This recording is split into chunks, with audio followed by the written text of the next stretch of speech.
এইখানে আমার যেটা আছে সেইখানে গেল এদিক কি হলো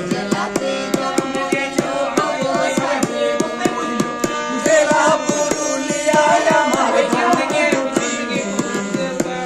জেলাতে